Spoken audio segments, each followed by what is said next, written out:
Hello, আসসালামু আলাইকুম guys, সবাই কেমন আছো? আশা করি ভালো আছো। তো আজকে হচ্ছে পবিত্র শবে বরাত। তো সকালবেলা ঘুম থেকে উঠে খাওয়া-দাওয়া করে হচ্ছে চলে যায় ছোট ফুপির বাসায়। কারণ হচ্ছে মসজিদে মিলাদ পড়াবে, এজন্য হচ্ছে কিছু মসলা কাটাকাটি করে দিয়ে আসলাম। তো বাসায় এসে দেখি হচ্ছে আম্মু ২ রকমের হালুয়া বানিয়েছে। একটা হচ্ছে সুজির হালুয়া আর একটা হচ্ছে বুটের হালুয়া। তো আমি আবার হচ্ছে একটু বুটের হালুয়া খেয়ে দেখছিলাম। তো তারপর হচ্ছে আম্মু আবার এদিকে হচ্ছে চালের রুটি বানাচ্ছিল। আসলে চালের রুটি খেতে খুবই মজা। তো আম্মু এখানে বানাচ্ছিল আর আম্মুর রুটিগুলো বানানো খুবই সুন্দর হচ্ছিল। তো চালের রুটি যেকোনো কিছু দিয়ে খেতেও খুবই মজা লাগে। তো প্রতি বছরই হচ্ছে আম্মু এরকমভাবে হালুয়া রুটি বানায়। তো হচ্ছে এটা আমার ছোট ভাইয়ের জন্যই বানানো হয়, কারণ ও হচ্ছে না বানালেই রাগ করে।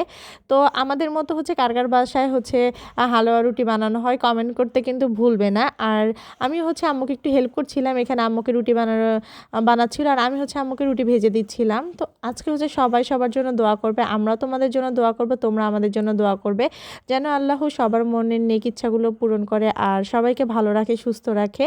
তো আজকে সবাই সবার জন্য দোয়া করব। তো সবাই ভালো থেকো। আল্লাহ হাফেজ।